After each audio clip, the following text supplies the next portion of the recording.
O óbvio e o fácil está muito distante. A distância é basicamente a disciplina. Se a gente tivesse que elencar o maior problema, é a saúde mental. Tem muita coisa que as empresas podem aprender a lidar melhor com isso.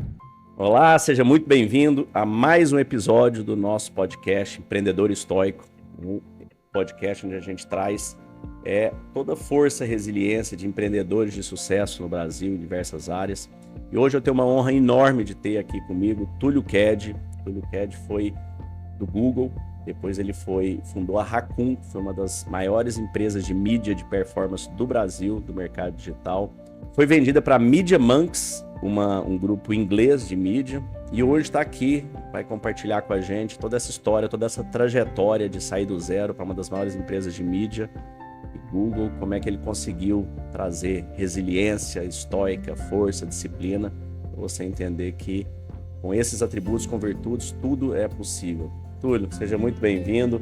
Valeu demais, prazerzão estar aqui, tô me sentindo em casa aqui, muito bom, cara, tô bem feliz. Que bacana, e o legal é que você está praticamente em casa aqui, né? Em casa, né? Você está na Rua Araguari, você é conterrâneo nosso ali do Triângulo, né? Eu sou de Uberlândia, você é de Araguari. Eu até brinquei que eu trouxe meu estúdio de Uberlândia para a Rua Araguari. Muito bom, cara. Fiquei muito feliz. Quando eu vi que era na Rua Araguari, eu falei, pô, tô em casa mesmo, né? Vai ser muito bom. Não, bom muito demais, legal. Cara, e muito bem-vindo. Valeu. E aqui a gente tem compartilhado, Túlio, com os nossos ouvintes aqui, as histórias. Eu acho a história sua incrível, né? Você ter criado do zero. Hoje você mora em São Carlos, temos mais isso em comum, né? Eu fiz faculdade lá também. E você criou... Conta pra gente como é que foi essa história, como é que foi essa história de Google, né? Entrar no Google já é um negócio muito difícil, depois você abriu uma das maiores empresas de mídia, de performance. Conta pra gente como é que isso aconteceu. Eu trabalhava na Whirlpool, né? Que é a dona da Brastemp Consul e tal, aí... gostava muito da empresa, assim, mas estava num projeto ali que não tinha tanto a ver comigo, acabei procurando alguma oportunidade fora e, por sorte, consegui entrar no Google, né? Assim, foi uma coisa que mudou a minha vida, assim, realmente é muito incrível, assim, uma empresa bem legal, assim, em vários aspectos. Acho que a gente levou muito para a cultura da Raccoon, muito do que a gente viu lá no Google também, o que foi bem positivo, assim, para a nossa cultura como um todo e tal. Trabalhei 2 anos lá, trabalhava numa área que era, não tem esse nome, né, mas seria o que equivalente, assim, a gente entender de technical sales, né? Então, basicamente, eu tinha que entender muito da plataforma mesmo, do produto, de entender como é que funcionava as entranhas do negócio ali, de certa forma, para poder dar ajuda para os anunciantes, né? E aí, fazendo esse meio de campo, tanto com agências quanto com anunciantes, a gente viu que, pô, tinha muita oportunidade, assim, porque era começo do marketing digital, as pessoas não estavam ainda conseguindo tirar o máximo. Que ano que foi isso? Eu trabalhei no Google de 2011 a 2013. Então, bem no início. Você sabe que nessa época eu tinha a BB Store também, né? E na BB Store eu que cuidava da parte, eu comecei ela desde o início, quando eu vim trazendo ali.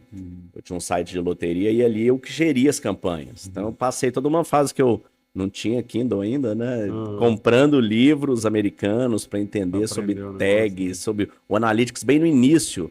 Sabe que o Analytics tinha entrado há pouco tempo ali, a gente tentando, ele ainda casando com AdWords, aquela coisa. Agora chama, não é mais AdWords, né? Google Ads. Então, cara, pra você ter uma ideia, o negócio de tags que você tá falando, eu tava lembrando de uma coisa.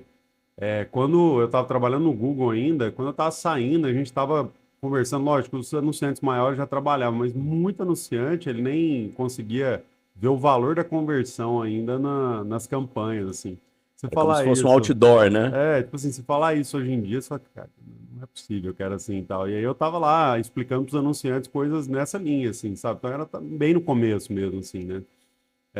E hoje em dia o negócio virou uma coisa, né, muito mais sofisticada, muito mais...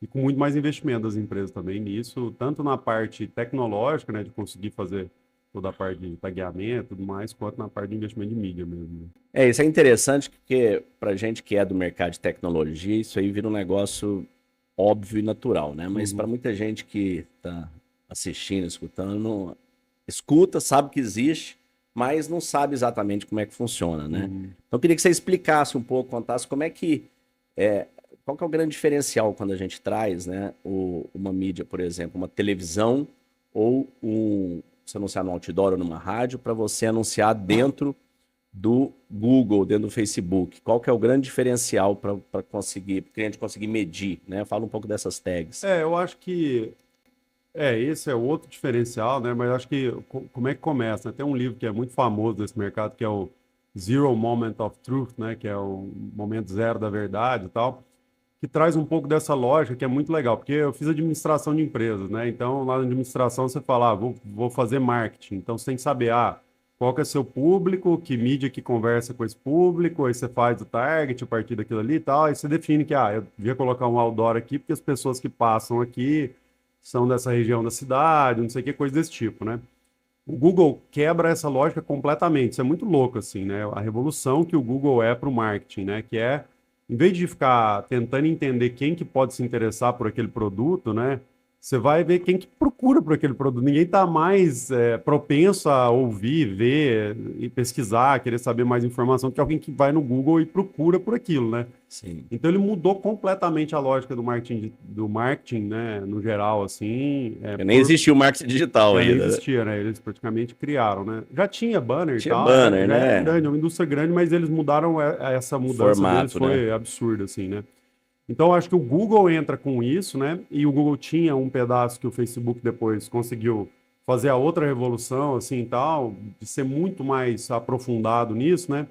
O Google tinha sinais disso para as campanhas de display lá, que a gente chama, né, dos banners, né? Que aparecem aí nos sites que a gente navega e tal.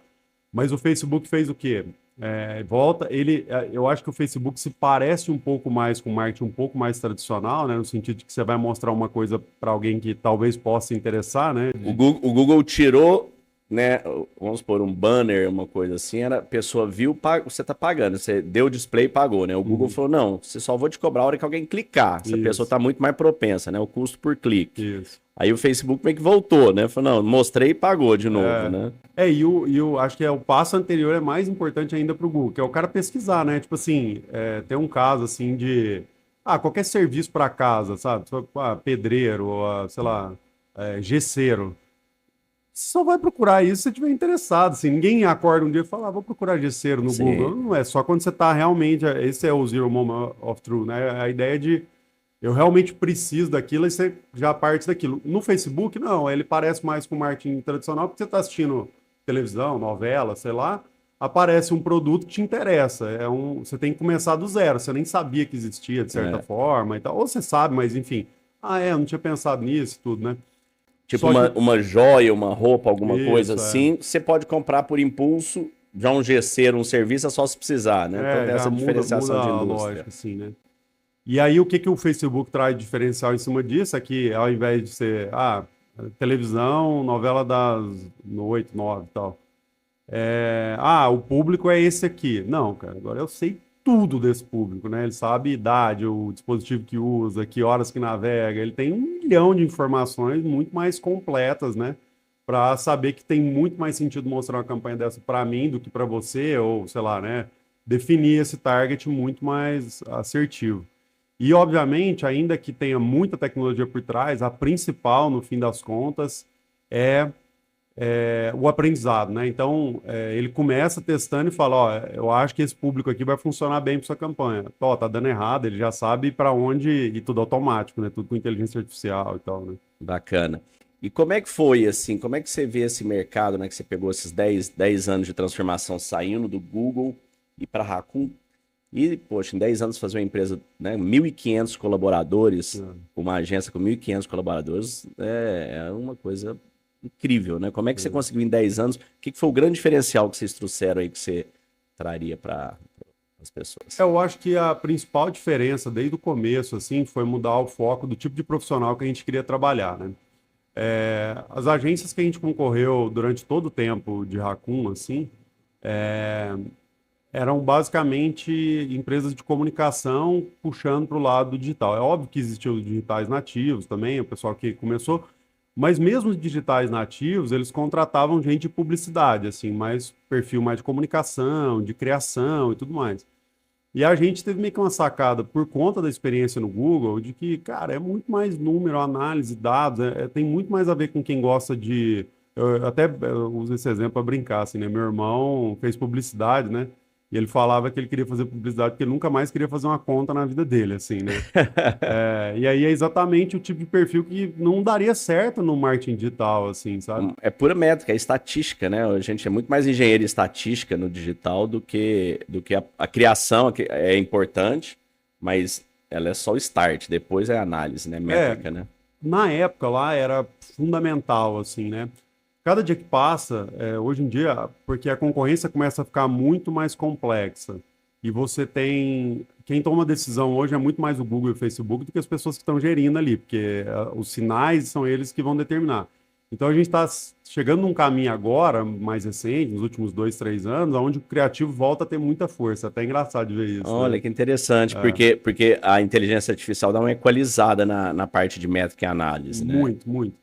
Cara, isso é uma coisa interessante, assim, né? Desde que a gente fundou a empresa, né, essa parte de métricas e análise, eu falava, pô, eu quero já começar com tudo automatizado. Porque eu falava isso, pensava o seguinte, é número, análise, é dado, tabela e tal. Pô, quem que vai entender isso melhor? A gente tentando ler o negócio ou um computador, né? Tipo assim, é só dado, não tem coisa em Não- palco, é, né? é tudo métrica, Tudo é número, né? análise de número. Mas não era verdade, era engraçado, assim, nos primeiros anos da Acon, assim, muito tempo, na verdade, cara, acho que até mais da metade da nossa história ali, a gente tomando decisão na mão ainda fazia melhor que o robô, sabe? Que Porque era não uma estava tudo coisa... conectado, né? A É, verdade é que você pega do e-commerce, eu lembro na BB História, eu fui tocando aí, chegava a investir 1,5 milhão por mês, eu administrava essas campanhas, depois a gente, na época eu não conhecia vocês ainda.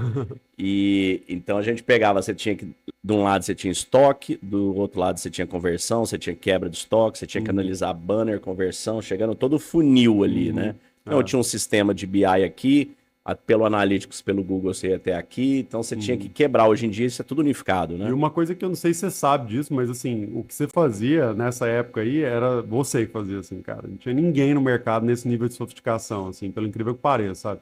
A gente chegou a atender grandes marcas, obviamente não posso falar nome, mas marca que todo mundo conhece aí, assim. Quando a gente chegou para começar a olhar as campanhas dos caras, eu perguntava assim, quanto que vendeu o e-commerce? Eles não conseguiam responder essa pergunta. Tipo, pra você ter uma ideia da diferença do nível de sofisticação, mas no nível que você fala, de juntar um BI com um Analytics, com...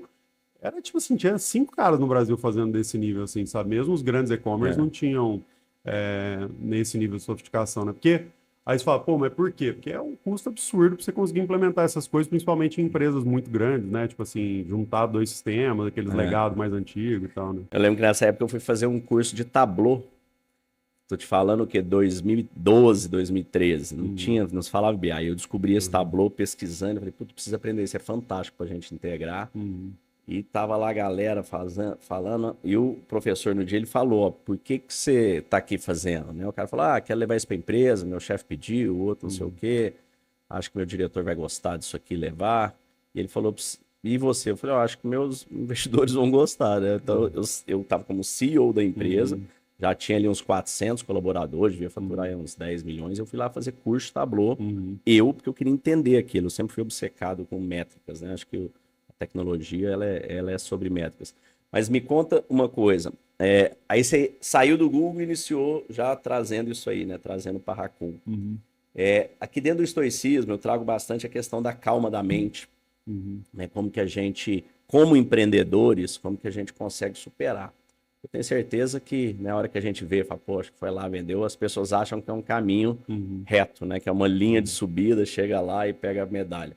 E a gente sabe muito bem que não, né? uhum, Então, eu queria que você contasse, né, dentro das lentes ali tanto da coragem, da resiliência, né? Momentos que você passou que você falou, puxa, quase quebrei, os momentos uhum. mais difíceis, como é que você conseguiu superar esses momentos? O primeiro de calma da mente que me vem à cabeça é que, na verdade, no começo era zero calma, a mente, nossa, cara, assim, teria sido muito útil, né? E, na verdade, olhando em perspectiva, eu vejo exatamente isso, né? Mais no final, eu já consegui ter mais um pouco de tranquilidade para lidar com as coisas e tal, mas no começo, como tudo depende de você, assim, você tá, a empresa não deu certo ainda, você tá, né, tentando fazer o negócio acontecer, cara, era um estresse, assim, uma dificuldade de controlar a cabeça mesmo, assim, inacreditável, né?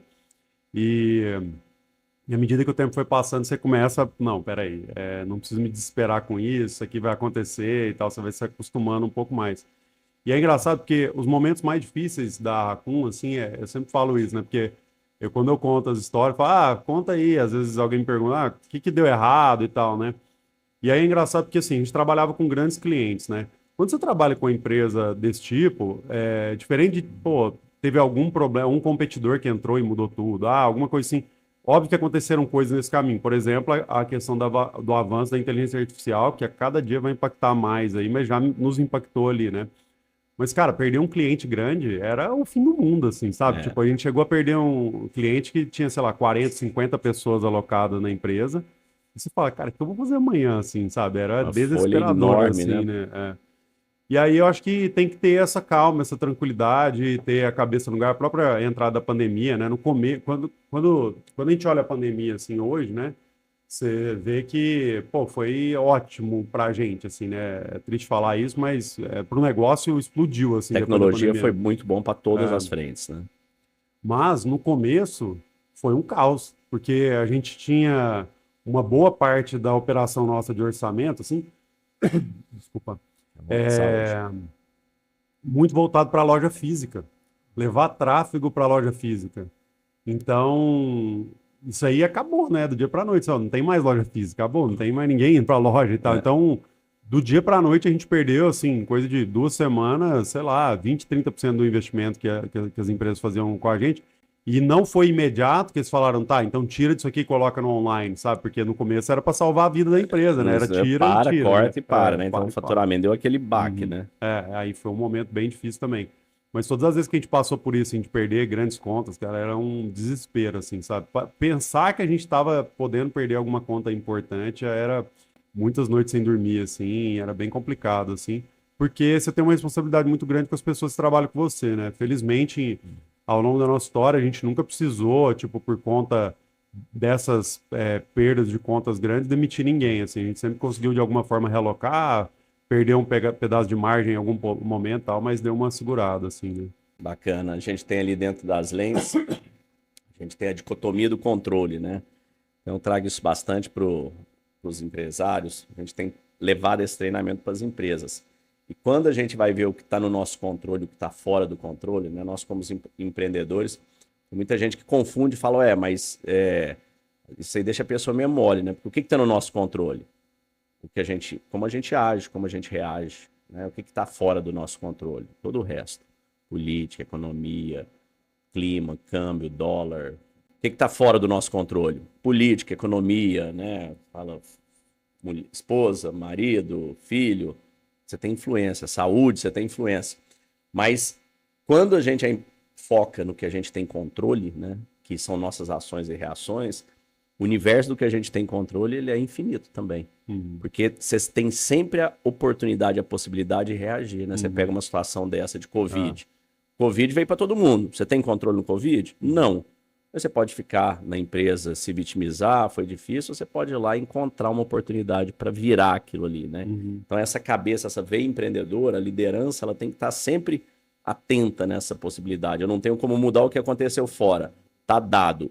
A regra é essa, temos Covid. E agora, qual que é o seu campo de jogo? Como é que você faz, né? Tem um exemplo muito legal do que aconteceu com a gente, assim, cara, que a gente entrou em desespero, assim, e tal, né, quando veio o Covid, que a gente começou a perder clientes e tudo mais, e aí a gente ficou com 50 pessoas desalocadas, elas não tinham onde colocar, assim, simplesmente, tal, a gente acabou de contratar muita gente, e ainda tinha os clientes que a gente tinha perdido e tudo mais, a gente ficou com um batalhão de gente lá. E aí a gente, pô, pela condição ali que a gente tava, falou, pô, não é a hora de abandonar as pessoas, né? Tipo assim, vamos lá, vamos mandar todo mundo embora e preocupar só com a gente e tal. A gente, obviamente, olhando a parte financeira, vendo quanto que a gente ia conseguir e tudo mais, mas resolvemos fazer o contrário, assim, pegamos essa galera e colocamos eles para atender, ajudar pequenos comércios, ajudar pequenos negócios, né, a conseguir estar mais no online e tal. Aí você fala, pô, legal pra caramba que vocês fizeram isso, foi bom pra essa comunidade, mas foi ótimo pra gente também. Isso aqui é muito legal. Por quê? Porque quando veio a retomada, a gente não precisava contratar e não tinha o trauma de ter mandado uma galera embora, que ia ficar sempre um estigma na empresa, né? Pô, que horas que eu vou rodar aqui quando acontecer É, alguma coisa desse tipo, né? Então foi bem legal, assim. Fez muita diferença pra gente conseguir jogar essa curva mais pra cima depois, assim, sabe? poxa, que É, bacana essa história aí. Ainda mostra A outra das lentes que a gente traz bastante, né, é a coragem. Né? Dentro do estoicismo tem 4 grandes virtudes: justiça, coragem, sabedoria e temperança, né? O equilíbrio das coisas, a gente não fazer nem muito nem pouco. Então, esse exemplo que você está falando é muito interessante, essa parte da coragem, né? Porque, na verdade, a gente sempre eu trago nos treinamentos, a coragem não é sobre você ser imbatível, ser invencível, ser um super-herói. Às vezes, a coragem a gente precisa só na tomada de decisão, naquele momento. E depois da tomada de decisão, é sobre disciplina, é sobre resiliência, é sobre persistência, né? O Epiteto diz, se pudesse dividir a vida em 2 palavras, seriam persistir e resistir. Então, a gente, como empreendedores, tem isso. E conta pra gente como é que você aplicava isso aí, esse conhecimento. Cara, assim, primeiro, eu acho que eu até faço essa brincadeira, assim, com as pessoas e tal, né? Eu falo, cara, quer desenvolver resiliência, quer desenvolver resistência aí para a vida e tal, vai ter uma agência de marketing digital. Só uma agência de marketing, né? Acho que a Office também é uma rotina parecida. Isso é uma loucura, cara. Na verdade, assim, né? Eu falo isso para minha indústria, mas de certa forma a indústria de serviços, no geral, é assim, né? Prestador de serviço, por exemplo, de tecnologia. Eu já ouvi história de amigo meu que tem empresa de tecnologia que presta serviço para outras empresas, né? Tipo, alocação de pessoas, montar time e tudo mais. Cara, é uma coisa assim, é muito difícil de você estar lidando ali com o dia a dia, né?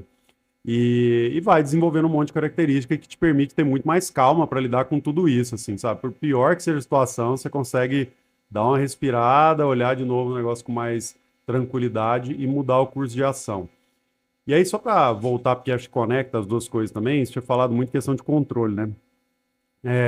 Isso é uma coisa muito interessante. Eu acho que uma das coisas que mais prejudica as empresas hoje, tanto do ponto de vista do marketing digital, que a gente estava ali muito ligado, né? Mas que a gente vê que ramifica para a empresa como um todo, assim, é a busca por essa falsa sensação de controle, né? De que eu controlo alguma coisa e tal. Então, no nosso caso, como é que a gente via isso, que era muito claro?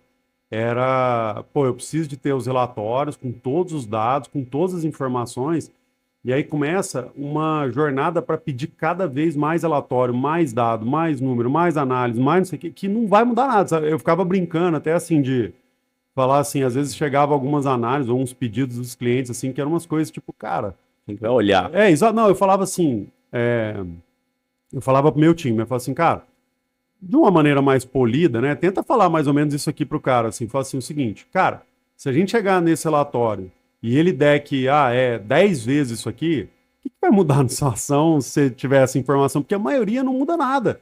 Tipo, ele vai ver o dado, vai dar um passo a mais e a partir daquilo ali não toma nenhuma decisão diferente, A sabe? maioria não vai nem olhar o dado. A maioria não vai nem olhar. É só aqueles save faces, né? É só aquele fala, me dá isso aí, vou mandar pra alguém, que vou mandar pra outro alguém, pra falar que eu fiz alguma coisa. E né? é um tempo gasto, assim, cara, inacreditável só para reportar coisas que ninguém de fato tá mexendo com aquilo ali, né? Então, e é tudo essa questão, é uma tentativa sua de ter um pouco mais de controle sobre o mercado, sobre a dinâmica, que é inútil, não tem jeito, assim, não tá na sua mão, assim, o que tá na sua mão, as pessoas passam muito pouco tempo olhando, sabe?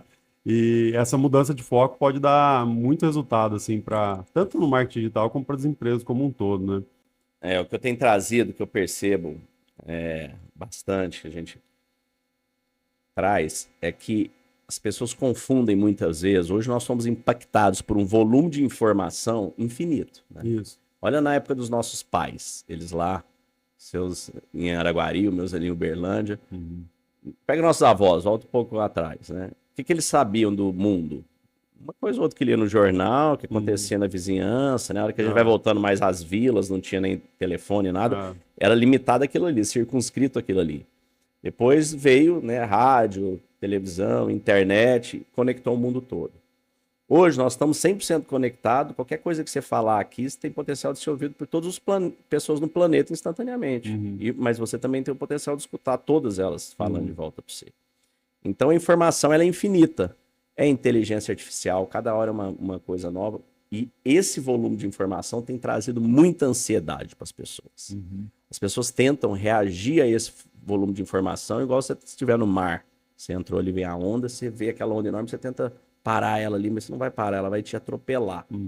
E a alta performance, quando alguém vai ter alta performance, eu tenho repetido isso bastante, não é sobre você fazer mais. Alta performance é o oposto, é sobre você fazer menos. Uhum. Alta performance é sobre você fazer apenas o essencial e fazer bem feito. Uhum. Então você pega pegar como exemplificar, a gente pegar esportistas, vamos pegar aí o Cristiano Ronaldo. O Cristiano Ronaldo tem até uma foto que eu mostro na coisa, ele tá olhando para aquela bola com um foco, com uma gana, é ele a bola. Uhum. Você pega ali o Lewis Hamilton dirigindo o carro, é ele o carro. O Fórmula 1 tem um exemplo muito bom disso, que eles já fizeram gráfico de como é que os pilotos piscam durante a prova, né? Eles piscam mais ou menos no mesmo horário, assim. Tipo, se ele tem horário piscar, certo. ele piscar, ele pode, se ele tiver ele perde até 150 metros no piscar. No piscar. É. Literalmente num piscar No de piscar olhos. de olhos. E aí eles não imagino que seja treinado, né? Acho que é o que tá ali na sua frente, né? Mas eles piscam. Você vê o gráfico de como é que os pilotos piscam, é quase a mesma coisa para todo mundo, assim. Que legal. É Eu sabia quando em literalmente Mônaco, naquelas que tem túnel, eles fecham o olho antes do túnel para o olho acostumar. A hora que vai chegar no túnel, ele abre esse olho e fecha o outro para que poder loucura. dar. Eu já ouvi falar que o Senna fazia de olho fechado, né? O túnel também. Ah, É é? verdade, não sei se é verdade, não, mas falavam isso. Mas a hora que a gente traz essa alta performance, então é sobre fazer menos. Então, a hora que você pega um atleta de alta performance, ele tá ali 100%. Ele não tá no Instagram, ele não tá no WhatsApp, ele não tá olhando a fatura do cartão, ele não tá tendo uma conversa com esse...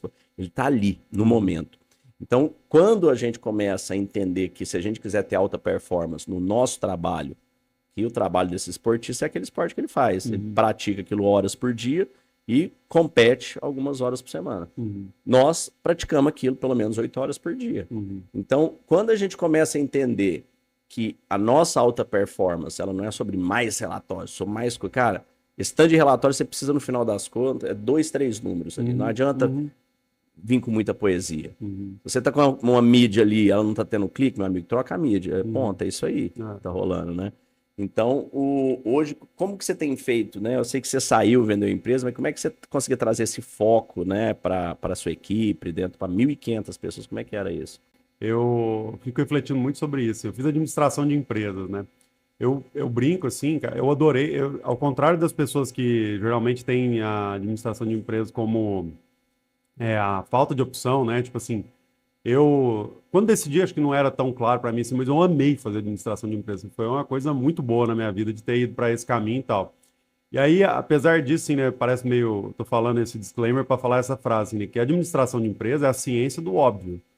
Você vai ter 5 anos de curso sobre o que é óbvio fazer numa empresa. Assim, é impressionante como você vai aprender sobre, cara, nessa situação você deveria fazer isso. É óbvio. Aí você fala, pô, então é fácil. Não, nem tudo, assim, o óbvio e o fácil está muito distante. A distância é basicamente a disciplina mesmo, né? Boa. Então, por que é tão difícil? Por exemplo, falar alimentação correta, parar de fumar, fazer exercício físico, essas coisas são óbvias para todo mundo. Mundo sabe. Todo mundo sabe. Há quanto tempo não sabe? Quantas pessoas fazem de fato e tal, né? E eu não tô falando aqui de um pedestal, não. Assim, acho que, por exemplo, uma coisa que eu não fiz durante essa jornada toda foi cuidar mais de mim mesmo, assim, nesse sentido, que teria ajudado pra caramba. E hoje em dia eu tenho consciência, mas na época não tinha, não era tão claro e tal. Então, eu vejo que a consistência é uma coisa crítica pra caramba, assim, pra qualquer negócio, pra conseguir você ter mesmo a energia que você tem, ela é finita também, né? Você tem infinita informação e finita energia para lidar com tudo isso. Para onde você vai direcionar isso, né? Acho que uma das ferramentas mais poderosas, sempre falei isso, assim, tanto dentro da empresa quanto fora, foi uma coisa que veio da minha consciência nesse processo também, que é super importante, eu faço muito pouca coisa, eu tenho um time gigante que consegue fazer muito mais coisa. O jeito de alinhar esse caminho da melhor forma possível é ter um alinhamento constante com essas pessoas e conseguir trazer isso, né? Então, a ferramenta mais poderosa de gestão, na minha visão, no dia a dia de uma empresa é o one-on-one, né? A reunião ali 1 a 1 que você vai fazer com cada um do seu time para poder direcionar as coisas. E tudo isso que você falou, eu via muito no começo, assim, a minha desmarcar o one-on-one, não estar presente, não fazer, não preparar, não trazer coisas novas e tal. Pô, é a melhor oportunidade que você tem para colocar uma pessoa que está ali, que vai passar mais 15 dias trabalhando, né? Se orientando por aquela conversa que vocês tiveram, né? Para decidir melhor tudo que ela puder decidir. Isso é uma ferramenta muito poderosa, assim, de conseguir dar esse foco, dar essa disciplina para o lugar certo, né? Direcionar a energia para onde tem que ir. Aí você fala, pô, mas é tão importante, assim, qualquer livro de administração, né? Já vi gente falar que, assim, você, como líder, você deveria gastar 70% do seu tempo com o seu time. A maioria das pessoas nem faz as reuniões com o time, vai dar... Tinha empresa, hoje em dia, acho que isso é meio impossível de acontecer, mas há 5, 10 anos atrás, com certeza tinha, que dava feedback 2 vezes por ano para a pessoa que está trabalhando ali. Como é que a pessoa vai se desenvolver, trabalhar em cima, né? É uma coisa bem, bem difícil, assim, né? Então, eu via muito isso, assim. Meu papel como líder para conseguir fazer tudo isso acontecer tinha muito a ver com entender quais eram as coisas prioritárias para a gente estar mudando, não sozinho, né? Mas provavelmente com uma diretoria, com o pessoal mais sênior que a gente tinha contato, e depois garantir que as pessoas estão comunicando da melhor maneira possível para todo mundo ter essa mesma consciência, o que é super difícil, porque elas têm acesso a infinitas informações, né? É muito interessante esse ponto que você teve aí, que você trouxe do one-on-one, né? Você fazer esse feedback, fazer essa mentoria, né? Nós, como líderes, com certeza, é o óbvio. Uhum. É óbvio que muitas vezes, a maior parte das vezes, não é feito e é onde está a falha. Exatamente. Eu trago bastante a questão da intencionalidade, né? Quando a gente começa a entender que o momento presente, esse instante, é tudo que a gente tem. Todo o nosso passado foi vivido nesse momento. Todo o nosso futuro vai ser vivido nesse momento. Mas quando a gente está nesse momento e a nossa mente não está conosco no momento, somente foi para o futuro, o que vai acontecer? Vai te gerar ansiedade, ativa a amígdala, gera uma série de hormônios no seu corpo.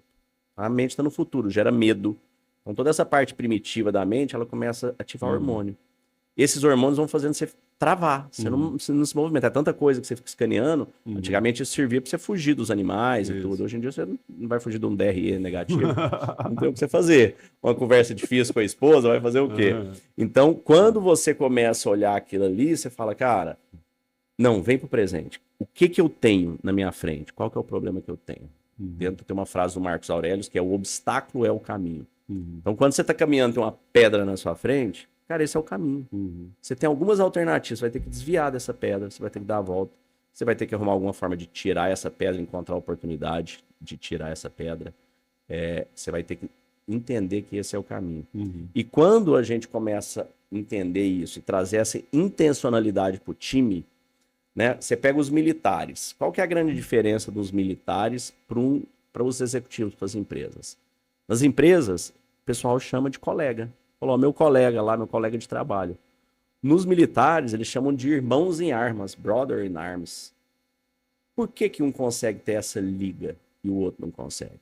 Qual que é a diferença? O que está acontecendo? O que está acontecendo é que na sua empresa, você está lá, você está 8 horas por dia com aquela pessoa e você não tem intencionalidade com ela. Então, os militares, você está ali defendendo uma vida do outro, você está treinando junto, você está junto, no sangue mesmo. O outro na empresa, quantas vezes você vai e você pergunta para uma pessoa, e aí, como é que foi seu final de semana? A hora que ela começou a te responder, você já está no fim do corredor. Você não está nem um pouco interessado no que ela está falando. Você não está genuinamente interessado. E como que você espera que ela esteja genuinamente interessada em você? No seu amigo, com o seu amigo, com a sua família, você faz isso e não presta atenção? Então, quando a gente começa a trazer essa intencionalidade para o time, para a gestão, essa intencionalidade volta. Quando essa intencionalidade volta, existe uma conexão dentro da empresa. Uma conexão de propósito, uma conexão de alma, uma conexão de visão. E é assim que as coisas vão.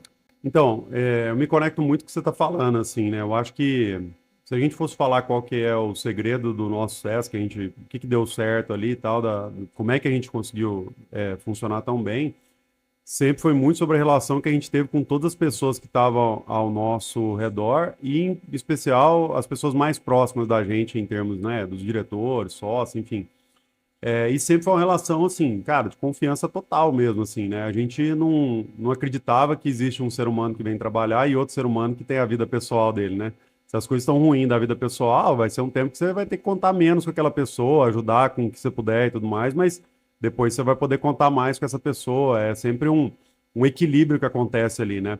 E você gera uma relação de confiança tão grande com essas pessoas, assim, no dia a dia de trabalho, que muda tudo, né? Absolutamente tudo. Eu lembro de ter uma mentoria uma vez com até um empreendedor também, que também tinha uma agência e tal, e ele falando, a gente tem assim, cara, eu acho que não tem ninguém no time que eu confio. Eu falei, cara, você nunca vai crescer, nunca vai acontecer nada isso. Você não conseguir confiar na maior parte das pessoas, porque, e o restante você tem que estar descobrindo por que você não está confiando ou não, né? E Todo substituir. mundo. Se você não confia porque ela te deu razões, você tem que substituir, né? Exato, é. É, casos menores dá para você trabalhar para entender um pouco melhor, né? Mas perder um deadline, alguma coisa assim, mas foi coisa mais grave, Ah, com certeza não tem muito espaço, assim, né? E a gente é confiança total, assim, cara. Na verdade, até acho que é uma das coisas que a gente, de cultura de negócio mesmo, bem diferente da média, assim, sabe? A gente tinha uma relação muito aberta, muito transparente. A gente sempre tentou ser o mais próximo possível, assim, das pessoas que a gente estava lá e de preocupar legitimamente com elas. Não é um negócio tipo papo corporativo, sabe? Ah, e aí, como é que você tá? Eu preciso exatamente o exemplo que você falou, é uma coisa que sempre vem na minha cabeça, né? E aí, como é que você tá? Ah, aconteceu, não sei o que. Tá indo embora já, nem ouve mais o que a pessoa tá falando. Pô, isso não existe, você não tá demonstrando que de fato você tá preocupado com ela de alguma forma e tal, né? E obviamente, não fica aqui também de novo do lado de um pedestal, tentando falar, não, sempre fui assim e tal. No começo era tanta preocupação, tanta coisa para resolver, tanta responsabilidade que você não consegue delegar tudo no começo, você não entende que as pessoas aí não têm o conhecimento técnico para poder tocar algumas coisas e tal, que você fica com dificuldade de estar focado nisso com as pessoas que você está ali. Passa o tempo, você tem que começar a ajustar, não tem jeito, assim, né? Não existe um outro caminho para você conseguir realizar as coisas que não seja isso, assim, né?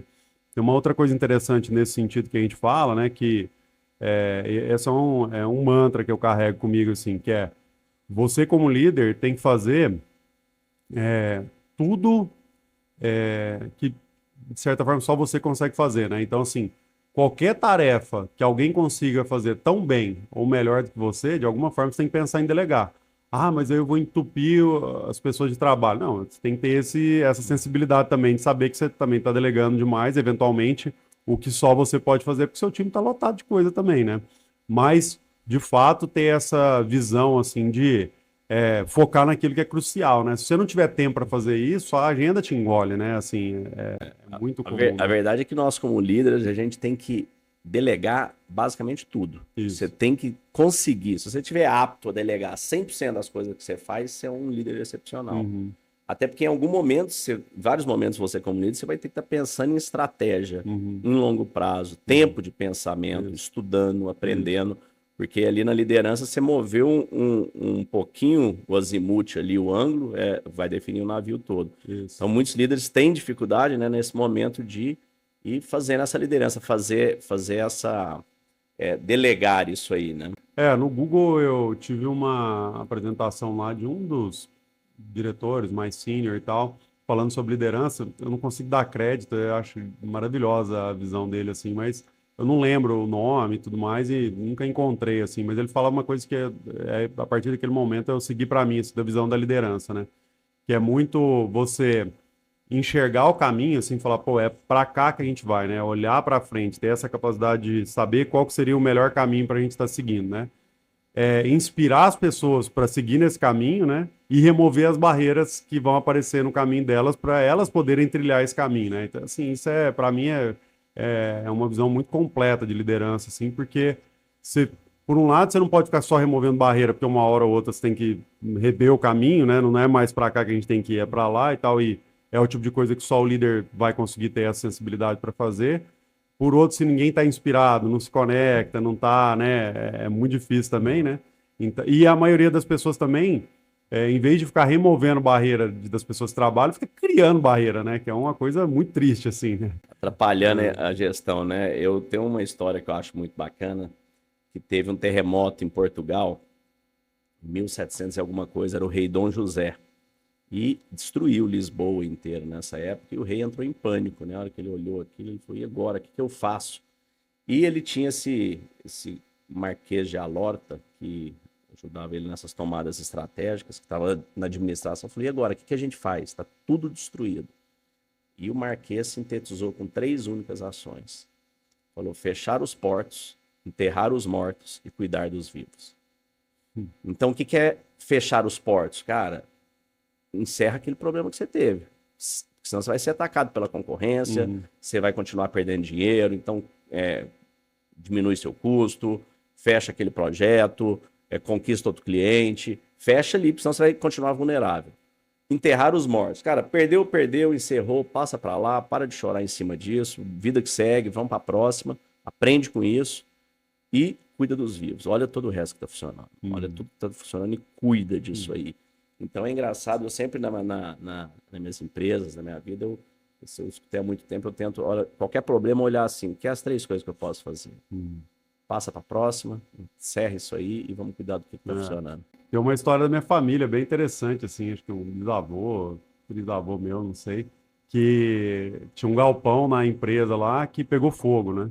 Aí chamaram ele de noite, tal, sei lá, 10 horas da noite, acho que ele já estava, sei lá, dormindo ou preparando para dormir e tal. Ele foi lá, viu que tava pegando fogo, né?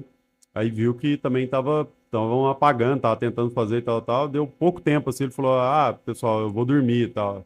Aí o povo ficou maluco assim: "Como assim você vai dormir?" Tava assim: "Cara, não tem nada que eu possa fazer aqui para ajudar, eu não vou conseguir apagar o fogo, já tá endereçado e amanhã eu tenho muita coisa para resolver e tal. Então eu vou cuidar da minha cabeça aqui para amanhã Olha, tá zero bala para poder tomar as melhores decisões assim, né?" cara, que incrível. Tem uma história do Thomas Edison parecida com essa, que eu li outro dia, que ele tava lá naquelas invenções dele. Eu falo, gente, você pegar, as pessoas muitas vezes ficam na dúvida, ai, resiliência, ai, é difícil demais.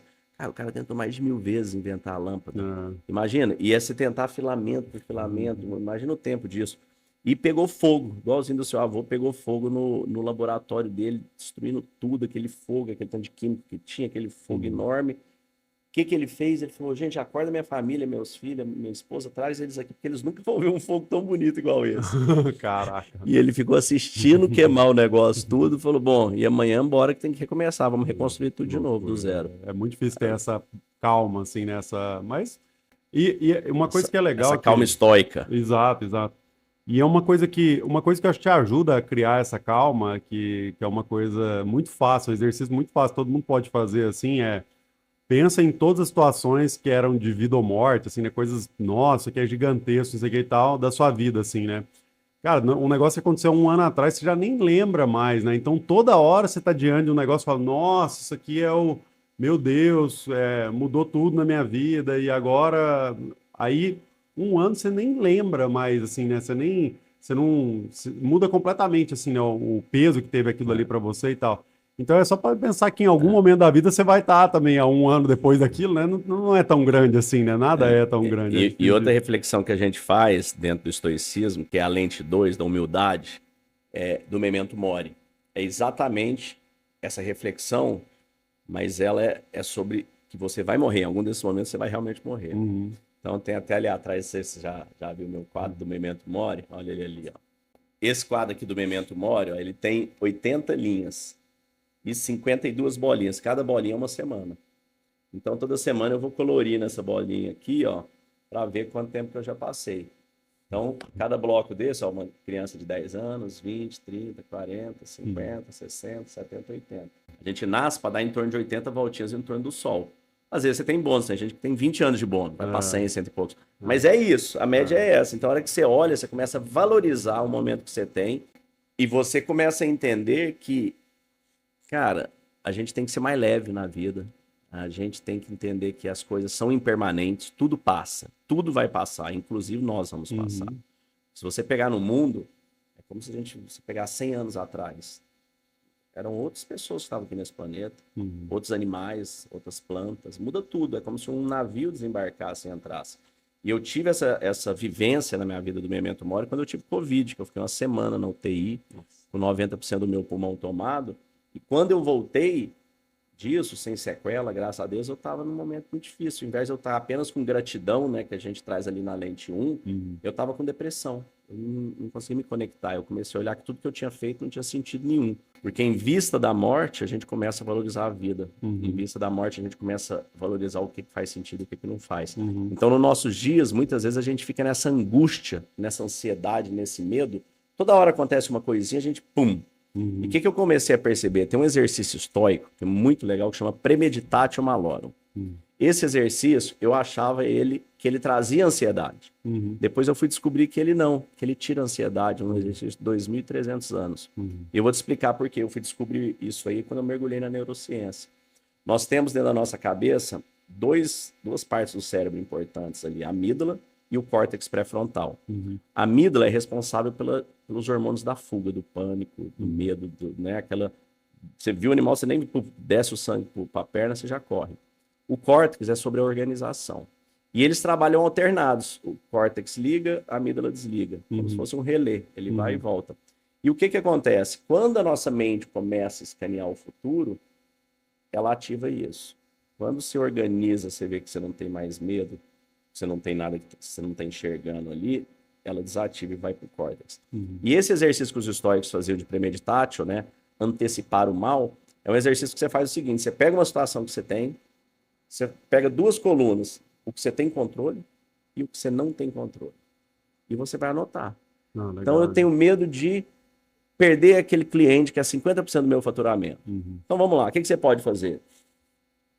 Cara, marcar uma reunião com ele, encontrar ele, dar um desconto, pôr mais gente nessa conta, posso atender, dedicar 20% do meu tempo para esse cara aí, posso fazer um punhado de coisas para melhorar, posso fazer um curso novo, posso fazer isso, tudo que você pode fazer, você coloca ali. O que você não pode fazer? Eu não tenho como controlar o valor que meu concorrente vai mandar, eu não tenho como controlar se ele vai continuar, se a empresa dele está quebrando ou não está, se ele está saindo do Brasil, todas essas coisas eu não tenho. O dólar, câmbio, se ele vai cortar a verba de marketing, isso eu não controlo. Então, porque você vê, o câmbio subiu, o cara vai diminuir, você fica tentando ver tudo que você não controla. Isso. Aí você passa uma régua aqui. Tem mais alguma coisa para colocar? Não. Tem, coloca. Aí você passou uma régua, você vai para a parte de baixo. A parte de baixo é, e se ele cortar? E se ele sair? O que você vai fazer? Se ele sair, eu vou ter que demitir gente, vou ter que reduzir quadro, vai anotando possibilidades. Vou precisar de um empréstimo, vou precisar pegar outro cliente maior, vou precisar buscar outro. O que eu não controlo? Aí você vai colocando. A hora que você faz esse quadro, que você organiza isso, o que acontece? Você tirou aquela informação da amígdala que ela está escaneando no futuro, tudo pode estar errado, jogou para o córtex. Imediatamente você vai sentir um alívio. Nossa, o mesmo alívio que você sente quando você tem sua agenda organizada.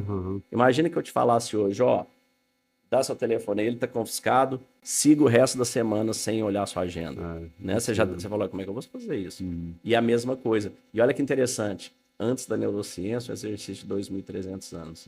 Então, quando a gente começa a mergulhar nessa sabedoria que vem desses sábios que vieram antes de nós, cara, a gente consegue diminuir bastante o sofrimento em vão que a gente tem. E você puxou um ponto que eu acho que é bem legal de conversar também, que é a questão da humildade, né? Eu acho que essa é uma das características assim mais importantes também para a vida, né? Na verdade, assim, para a liderança, para qualquer pessoa e tal. E é engraçado porque à medida que você vai aprendendo, acho que você vai ficando cada dia menos humilde, assim, né? As pessoas que vão adquirindo mais conhecimento sobre a vida e tudo mais, vai perdendo a humildade, né? E essa é uma forma de acontecer duas coisas muito ruins, assim, no seu dia a dia, né? De trabalho, assim, que é você se desconectar das pessoas, porque elas já não se conectam mais, porque você está se colocando num pedestal e aí elas... Então eu não estou no mesmo lugar, já não é mais a mesma pessoa e tal. E você para de aprender também, né? Porque como você já acha que você sabe muito, que você já aprendeu muito, que você já tem muito conhecimento, que já sabe, né? Tipo assim, problemas que você já lidou várias vezes, que a pessoa está lidando pela primeira vez, você fala, já sei como é que resolve isso aí, já sei como é que é e tudo mais. E você vê que faz uma diferença absurda dessa conexão de você com as outras pessoas. Assim, as pessoas vão se distanciando e você não entende que é por essa sua falta de humildade. E eu vejo assim que essa falta de humildade às vezes fica muito claro na questão financeira, material, é mais fácil você ver, né? Mas as pessoas têm muita dificuldade de ver na parte intelectual, assim, que quando elas não têm paciência para lidar com alguém que não está na mesma condição intelectual sobre aquele assunto que ela vai sempre, de alguma forma, tentar diminuir a pessoa, né? Tipo assim, ou diminuir o problema, diminuir a questão em si, como uma forma de, acho que até salvar energia, sabe? Tipo assim, eu já sei como é que resolve esse negócio. É assim. E tenta ficar falando sempre como, eu sei como é que é feito tudo aqui. Aí a gente vê aquele diretorzão de empresa clássico, assim, né? De que sabe tudo é do meu jeito. Uma vez eu fiz uma mentoria para uma empresa que o cara que me chamou para conversar lá e tal falou: essa empresa ela é bem tradicionalzona. O presidente fala o seguinte: ele fala, pessoal, são 7 diretores, cada um aqui tem um voto e eu tenho 8. Imagina como é que é lidar. Imagina como é que é lidar com uma pessoa assim, sabe? Tipo, eu acho que é o maior exercício de falta de humildade, né? E aí eu acho que eu tô falando, puxei para trás para falar de humildade, que volta com essa conexão com a vida mesmo, né? Assim, o que que adiantou, né? Ser essa pessoa arrogante, ser essa pessoa que sabia de tudo, que já tinha solução, que no fim da vida, sabe? Que você ganhou com isso no fim, sabe? Eu fico pensando muito nisso também. Essa minha conexão com como é que vão ser os próximos dias e o resto da vida é muito sobre isso, assim, sabe? Cara, tentar ser o mais humilde possível, porque não tem nada de incrível que eu vou levar pela minha falta de humildade com qualquer situação. Então, é uma coisa que volta o seu pé pro chão, de, pô, tem muito para aprender com muita gente sobre coisas. Se a gente sair aqui agora e conversar com uma pessoa que está morando na rua e ficar conversando com ela 2 horas, a gente vai aprender 1 milhão de coisas que a gente não Nossa, tem nem ideia, né? como vai? E fica com essa falsa,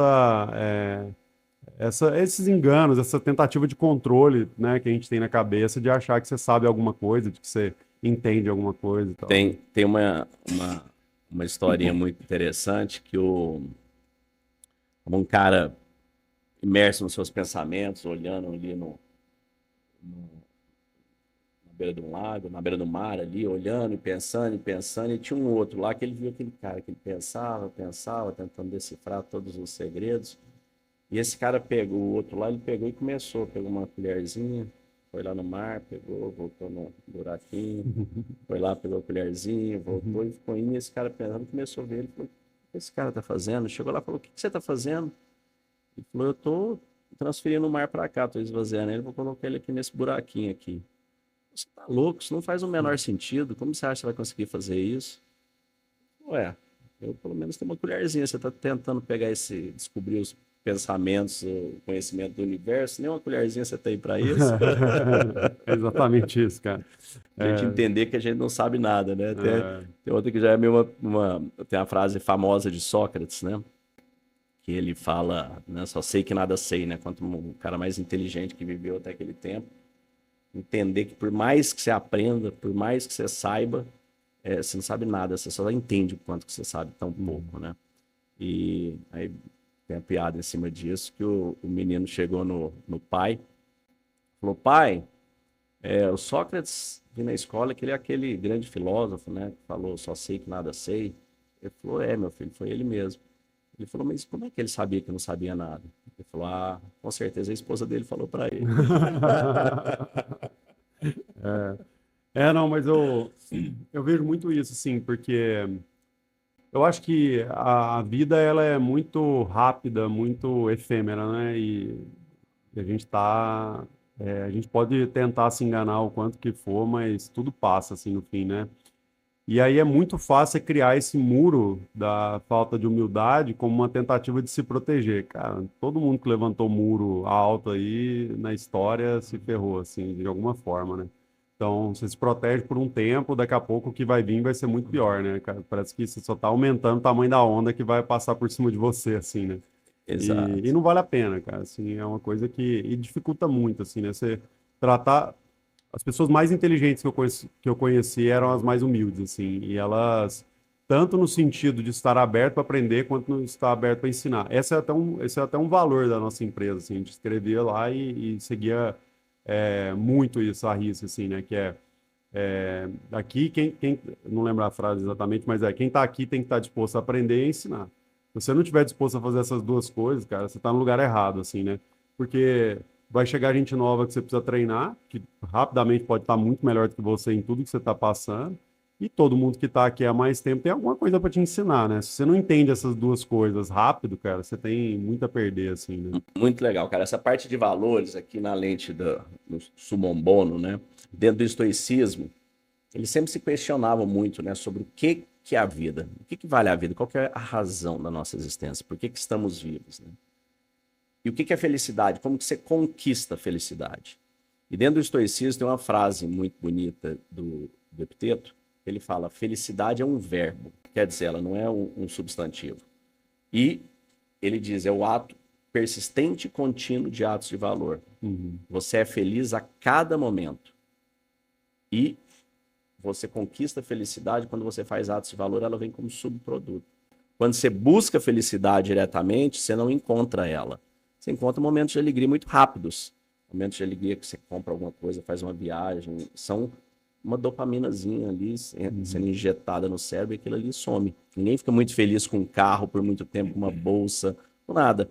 Então, dentro do estoicismo existem 4 virtudes principais. A primeira é a justiça. Sermos pessoas justas. Então, todos os dogmas que você pegar, independente do seu credo, religião, Jesus trouxe, né? Amar ao próximo como a ti mesmo. Tem maior justiça. A Buda, Confúcio, Maomé, qualquer um tal, todos trouxeram isso. A segunda é a coragem. Viver é um ato de coragem.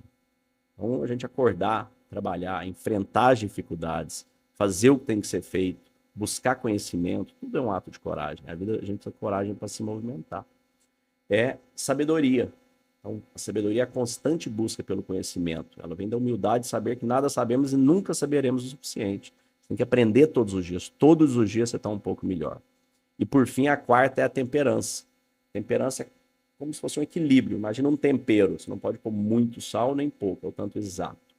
Então, a temperança é buscar esse centro, esse equilíbrio. Então, dentro do estoicismo, é as 4 que foram definidas por Sócrates. Ou seja, todas as outras virtudes, elas chegam nela. E quando a gente vai liderar uma empresa, valores são fundamentais. E eu demorei muito na época, quando eu tive algumas empresas menores, quando a BB Store foi escalar, aí você entende o que é a questão do valor, como é que você leva esses valores para a sua equipe. E muitas empresas têm nesses valores, vai lá um dia faz uma reunião meio à força, põe uns valores lá que acha bonito, hoje joga no GPT, me deu 5 valores motivacionais, imprime aquilo, põe ali. Só que o que acontece? Você não conecta ao valor humano do colaborador. E quando você traz esse valor humano, esse valor real, cara, é indiscordável esses 4 valores. Ninguém fala, não tem que ser justo, não, que isso. Ah, que coragem o quê? Vamos ser covarde. Ah, sabedoria, eu já sei o suficiente. Ah, equilíbrio, precisa de equilíbrio, não, vamos que vamos. Então, esses 4, todos os demais valores conectam a eles. A hora que você pega assim, inovação, você precisa ter coragem, você precisa ter equilíbrio, senão você quebra. Sabedoria, tudo é sobre, todos conectam nele. Então, quando a gente traz o colaborador, quando a gente faz, cara, os valores humanos são esses aqui, você concorda? Concordo. Então, vamos lá. Home office, você está de home office e você está lá assistindo Netflix. Está de câmera desligada no call e está deitado ali fazendo nada. Você está sendo justo com a empresa? Você está sendo justo com seus colegas que estão entendendo que você está ajudando ali? Você está sendo justo com o seu cliente que está esperando essa solução sua chegar para ele? Você está sendo justo com a sua família que está entendendo que você está provendo para ela? Você está sendo justo com você? Seu tempo é limitado. Você tem essas 80 horas. E aí, o que você está fazendo na sua vida? Você está tendo coragem ou você está sendo covarde de enfrentar? Então, quando a pessoa consegue se conectar nesses valores humanos, fala, cara, fundamental viver uma vida de valores, de virtudes. Não é que isso é importante, isso é tudo. Tudo. Isso é o que faz da sua vida valer a pena. Isso é o que vai te trazer felicidade. Isso é o que vai te trazer conquista. Então, dentro do estoicismo, dentro da calma da mente, é muito sobre a gente se conectar aos valores. E a gente alterar essa ordem. Então, as pessoas muitas vezes falam, você trabalha para quê? Qual que é o seu propósito? Trabalho para ganhar dinheiro. Tá. Provavelmente você não vai ganhar dinheiro.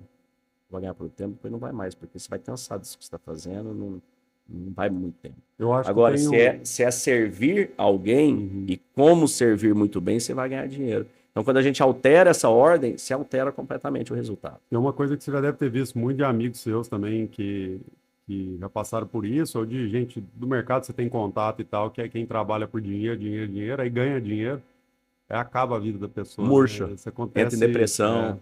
Já vi várias vezes isso acontecer, assim, de o cara chega onde que ele sonhou a vida inteira, queria... Aí o chão vai embora, assim, né? Impressionante. Você assim, pega os como que é. famosos, né? Por exemplo, você assistiu o filme do Elvis Presley? Nesse time. Você gostaria de ser ele por um Nossa. dia? Olha que vida triste. O cara tinha tudo, dinheiro, fama, era bonito, sucesso. Artista Bateu num topo, não olhou pra dentro, não foi buscar virtudes, ficou vivendo de remédio para dormir e acordar. Marilyn Monroe, Jimi Hendrix, Michael Kurt Cobain, Jackson. Michael Jackson, Celine Dion, e vai por aí, cara. Não para. E Tem empresários que são desconhecidos também, que a gente não vê a vida deles, mas que estão lá. não, acontece muito, cara. É muito impressionante, assim.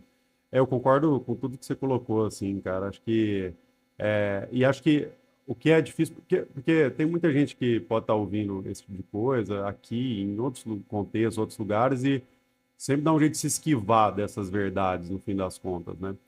E aí o que é mais complicado e que as pessoas não entendem é que você não tem como esquivar, assim, é tão claro quanto a própria morte, assim, no fim das contas, né? E o exercício de se esquivar e o exercício de criar as barreiras mentais para tentar te proteger de alguma forma disso é o que vai te levar para os maiores buracos em algum momento da sua vida, assim, né? Que é, esse É, caso do dinheiro é um clássico, assim, mas pode ser um monte de coisa, né? Você depositar todas as suas. Tipo assim, eu vivo por causa desse cachorro, que seja, né? O cachorro morre, cara. A pessoa fica anos cultivando aquilo, e sofrendo por causa daquilo e tudo mais. Então, assim, é muito interessante de ver assim, né, como que cada um vai criar. E é normal, né? Eu também não estou aqui de novo tentando falar, né, como se fosse uma coisa que a gente não fizesse isso em alguma escala, né? Mas você pelo menos ter consciência de que você está fazendo isso já te ajuda a começar a derrubar seus próprios muros aí, porque em algum momento vai vir a avalanche, assim, né? exato. Quando a gente vai mergulhar, né, no programa ali, a última lente, a sétima é o T de transbordo, simpatia. Dentro do conceito estoico, né, simpatia, estamos todos conectados. Então, o que faz bem a colmeia faz bem a abelha. O que faz mal a abelha faz mal a colmeia. Legal demais. Então, quando a gente entende essa conexão e você entende que sua vida é sobre servir o próximo, Uhum, se, quanto melhor você servir, existe alguma empresa que não é sobre servir uhum, um produto ou serviço? Não aham, existe nenhuma. Só que as pessoas falam, não, estou lá para ganhar dinheiro. Não, você está lá para servir. Se você servir bem, você vai ganhar bem. Você vai ser bem remunerado ao longo do tempo. Isso vai voltando. Se você só tiver para ganhar dinheiro, uma hora você não vai. E você inverter isso te traz propósito, né? Para você chegar na eudaimonia, na paz, numa vida que você está em paz, você está feliz. Não é sobre realização, não é sobre fama, não é sobre sucesso, não é nada, sobre nada disso. Eu falo, quando eu estava na BB, isso é o Gustavo Caetano que me entregou o prêmio de empreendedor do ano lá pela uhum, PEGME. Ele que é, tinha tido o ano anterior, ele me entregou que lá, legal. seu primo. E, cara, nessa época eu tava com a cabeça tão conturbada. Eu falo, porra, fui empreendedor do ano esse ano 4 vezes, pela Endeavor, pela Ernest Young, Uhum, pela PEGME, Exame. Cara, e dentro de mim era só aquela angústia, só aquela ansiedade, só aquela loucura, né, coisa. cara? E você fala, poxa, e aí, o que que muda? Não mudava nada. E Uhum, na verdade, a hora que você coloca o foco naquilo e você tem aquilo, é o que você falou das pessoas, você vê que tá vazio. Então, é. a gente tem que mudar essa visão, trazer essa visão do caminho Eu oposto. não sei se conecta com isso, é uma pergunta, assim, de certa forma, né? Mas essa questão do transbordo eu vejo muito a natureza na nossa vida, assim, né? Que é tipo essa falsa visão de que a gente tem algum controle, de que alguma coisa ali, assim, esses muros você vai fazendo e quando você entra em contato com a natureza, ou a natureza entra em contato com você, ela te lembra rapidamente o quanto que você não é nada nessa história toda, né? Tipo assim, o Covid é o melhor exemplo que a gente pode ter, porque todo mundo passou por isso, né? Não só de ter tido a doença, mas do quanto que ela mudou o mundo do dia para a noite, e é uma coisa que ninguém tinha controle, todo mundo tentou controlar e não conseguiu, né? Mas pode ser um maremoto, uma tempestade, né?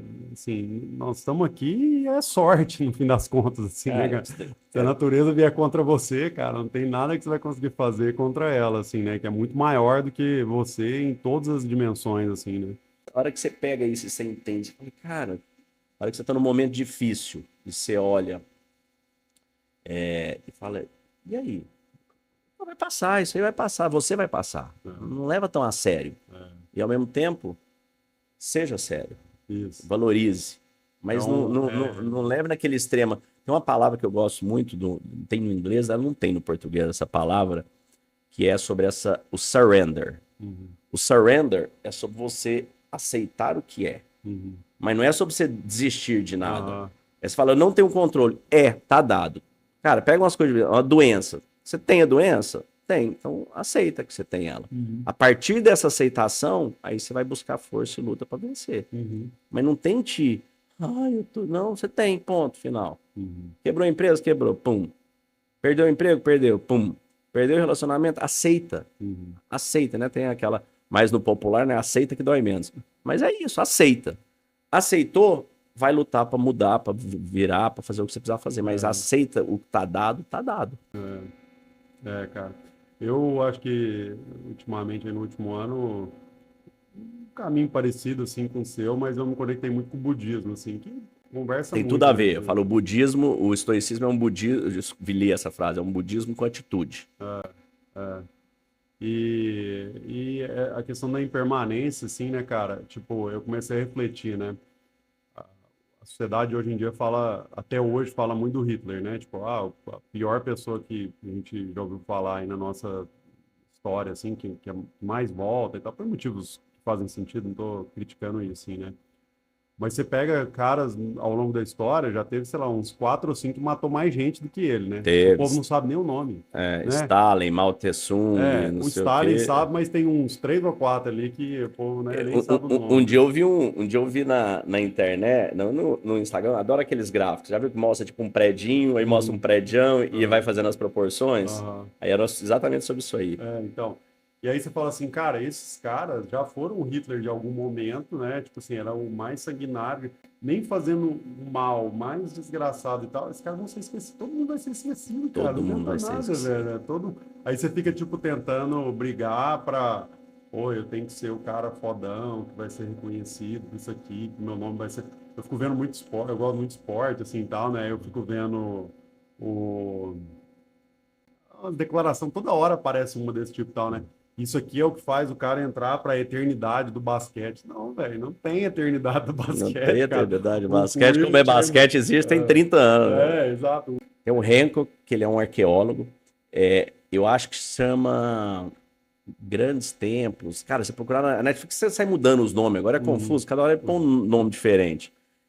Arqueologia Incrível, Hancock, alguma coisa uhum, assim, você vai achar isso aí uhum. na Acho que lá o Netflix. bom é que se você procurar Hancock vai aparecer as coisas dele lá Vai, em coloca no relação. Google e vai para Netflix. É. Aí, cara, é o seguinte, ele vai buscando essas civilizações perdidas. Uhum, Ele vai buscando essas civilizações, porque o que acontece? Na história atual, a nossa civilização, ela é datada, o Homo sapiens, em torno de 20 mil anos atrás. uhum, Houve um grande degelo ali, e o que a gente tem é daqui para frente. Isso aí era coletores, não sei o uhum, quê, 12 mil anos, chega a 20 a 30 mil anos, tem algum debate ali quando houve essa geleira. E se uhum, você pegar em todas as grandes religiões, houve esse dilúvio. Noé, no uhum, hindu teve, no budismo, todos os lugares teve esse grande dilúvio. Então uhum, foi essa degelo todo aí. uhum, E na época não tinha nem o carbono, né, o homem uhum, destruindo, aconteceu esse degelo natural. uhum, E o que ele pega?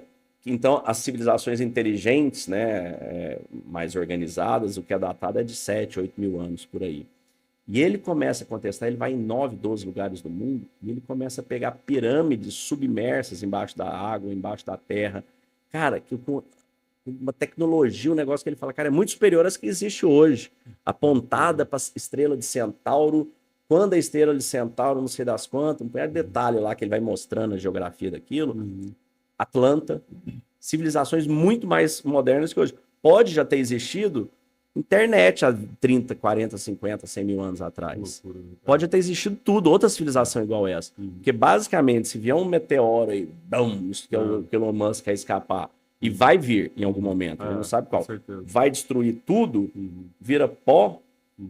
Aí você tem uma outra série da Netflix também que chama O Mundo Sem Ninguém. Ele Essa não. mostra como é que é o mundo, se você assim, sumiu as pessoas do mundo daqui Uhum. 100 anos.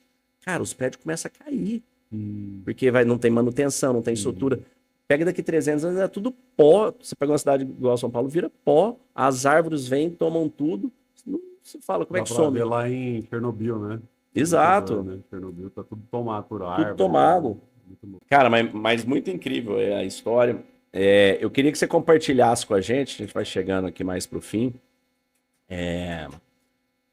O que você diria, né, para você mais jovem, ou para os jovens que estão iniciando agora a empreender no mercado digital, de mídia? O que você diria, que conselho que você daria para eles? E depois queria saber 2 livros aí que você acha inestimáveis para qualquer empreendedor aí no setor digital de tecnologia. Eu acho que se eu pudesse dar uma dica, foco em pessoas, assim, né? Acho que é muito fácil a loucura da prestação de serviço, de estar em contato, toda a correria que é, e tá muito fácil você perder esse foco em pessoas, né? A gente sempre voltava para discutir pessoas, o que que mais dá para fazer, como é que a gente melhora a relação com as pessoas dentro da empresa, o tempo inteiro, assim, literalmente, a cada 3 meses no planejamento era uma coisa que tomava muito tempo, tudo mais. E aí, assim, tem ações desde muito básicas, até como é que melhora a comunicação, como é que você consegue passar algumas mensagens importantes, realinhar os focos e tudo mais. Que realinhar o foco não é nada muito simples e pontual, mas, enfim, tem coisas mais específicas, né? Mas mais do dia a dia também, de gastar mais tempo com as pessoas também, assim. Eu acho que qualquer liderança que tiver não fazendo reuniões, não acompanhando, não estando mais próximo, não entendendo os desafios, aonde que está pegando para quem está ali no time, vai começar a criar essas desconexões que dificultam muito o trabalho aí no futuro, assim, né?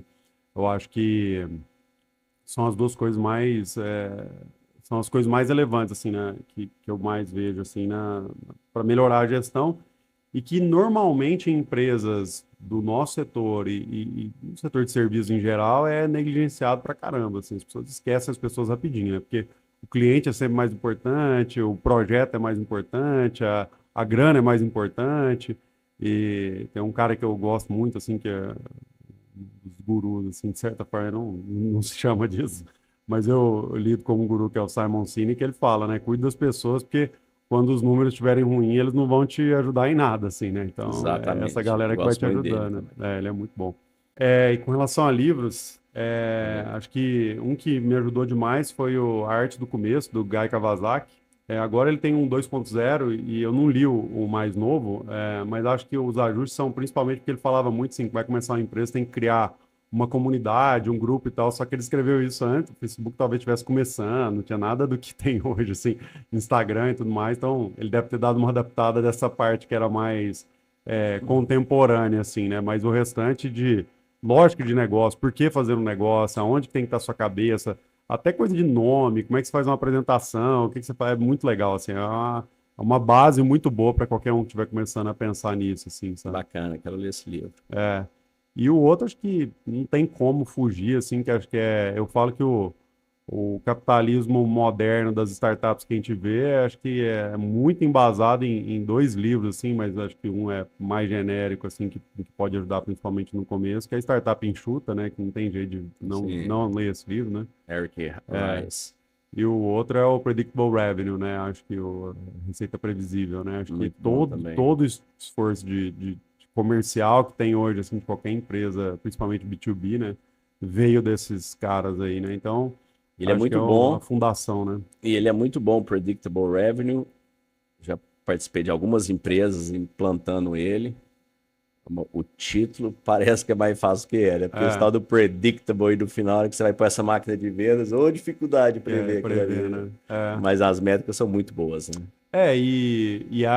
Acho que é o setup de como é que você monta tudo ali, né? Que acho que chegar nessa parte da previsibilidade é o mais difícil disparado, né? Mas o objetivo é bonito, mas não tem como, né? Você precisa fechar uma venda, e se você está fechando uma a cada 10, se você está conseguindo marcar 10 reuniões a cada 100, se você está É. conseguindo entrar em contato com 100 a cada 1000, você vai ter que começar com 1000 ali, não tem como, né? E te dá, eu acho que dá vários checks de realidade, assim, né? Porque a pessoa às vezes acha que, tem um mercado gigante aqui, aí você começa a aplicar aquilo ali, você já, não, peraí, o Opa, não mercado é não é tão tão grande grande, assim quanto eu estava exato. imaginando e tal, né? E eu concordo com você, a parte do predictable é a menos factível, assim, no fim das contas, né? Nunca vai ser previsível. Mesmo gente que aplica, depois de um tempo, para de ser previsível, né? Porque você já dominou um pedaço do mercado, já tomou um monte de não, aí começa. Começa, um que é muito parecido com esse aí também, que eu gostei muito, é o Acceleration Formula, Hum, que é a história foi escrito pelo o CMO do HubSpot, ah, esqueci o nome dele, mas muito bom. legal. É bem nessa linha também, de montar essa máquina. Eu acho que é legal, de novo, como fundação, assim, nada dá para aplicar na prática exatamente do jeito que está ali e tal. Eu acho que um caminho para o insucesso é tentar fazer isso também, sabe? Tipo, tentar falar, não, vamos transpor isso aqui para nossa realidade. Não, vai dar tudo errado, mas as adaptações vão te dando um pouco mais de quais caminhos você deveria estar olhando que às vezes você não está pensando ali, né? Startup É, enxuta e e o receita Predictor. prevista. E o que você consideraria como um dos pontos fundamentais para garantir alta performance da sua equipe na empresa? Se a gente tivesse que elencar o maior problema que mais me consumiu, mais difícil de lidar, mais complexo, que acho que mais noites sem dormir na empresa e tal, que eu poderia ter falado antes, mas para não deixar Não, passar aqui, é a saúde mental. quando começou a vir uma onda, assim, das pessoas com dificuldade de lidar com essa questão e tal, e a gente sem preparo, sem entender o que mais a gente poderia fazer e tal, foi muito difícil de lidar com tudo isso, principalmente pós-pandemia ali e tal, período de pandemia, e com certeza tem muita coisa que as empresas podem tirar de aprender a lidar melhor com isso, assim, porque tem consumido muitas pessoas e você está aproveitando muito pouco o potencial delas, porque elas já estão muito com dificuldades elas com elas mesmas, assim, tá difícil de focar na empresa. Então, realmente, acho que vale a pena qualquer esforço nesse sentido, assim, porque é um problema que a gente vai lidar com ele durante muitos anos ainda, né? Quero te agradecer, obrigado demais por estar aqui. Para todos vocês que estão com a gente, assistindo até agora, nós temos na nossa mídia social, Léo Simão Estoico, são mensagens diárias no Instagram, e dentro do Spotify, nós temos o Meditação Estoica, no YouTube também. E se você tem uma empresa, se você quer levar esse treinamento de foco, resiliência, disciplina, trazer mais calma, trazer mais serenidade, hoje a gente tem tido no Brasil um índice de ansiedade, depressão, de problema de saúde mental muito graves dentro das empresas. Então nós temos trazido ferramentas para tratar o problema e não apenas ir nos sintomas, sobre como olhar para dentro, se conectar mais às virtudes, aos valores humanos. Basta entrar em contato com qualquer dos canais, nossa equipe vai te atender. Muito obrigado por estar aqui até agora. Muito obrigado.